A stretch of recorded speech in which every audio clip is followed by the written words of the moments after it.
Mana shu videodagi narsalarni topinglar. Nimaligini bilmayman lekin. Shu bugun mashinani topib olib keling, iltimos.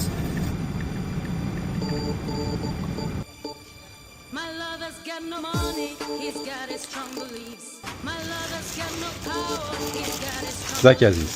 My lover's got no fame, Sağ olun. he's got his strong beliefs. Zakazni qo'limga olishim bilan salat qilishni boshlavordim. Instagramda video ko'rib o'tirganimda shu narsani videosini ko'rib qoldim. Ertaga mana ishlatib ko'raman dedim. Premium bozordagi Odil akamga videoni jo'natib yubordim. Nimaligini bilmadim, bugun shu narsadan olib kelib deb aytuvdim. 2 soatga qolmay olib kelib berdilar.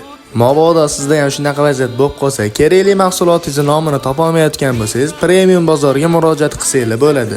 Ishlatmoqchi bo'lgan narsalarni rasm yoki videosini tashlab, mahsulotdan olib kelib bering desanglar, o'z vaqtida yetkazib olib borib berishadi. Agar siz bozorlik qilmoqchi bo'lsangiz, vaqtingiz bo'lmayotgan bo'lsa ham bemalol murojaat qilsanglar, o'ylaganingizdan ko'ra a'lo darajada bozor qilib olib kelib beradilar. Aytgancha, zakaz qilgan mahsulotning nomini biladiganlar kommentariyaga yozib ketinglar. O'zi bu narsa nima deyiladi? Video foydali bo'lgan bo'lsa saqlab qo'yinglar, yaqinlarga tarqatinglar, like bilan podpiska esdan chiqmasin. Albatta tayyorlab ko'ringlar, sizlarga yoqadi.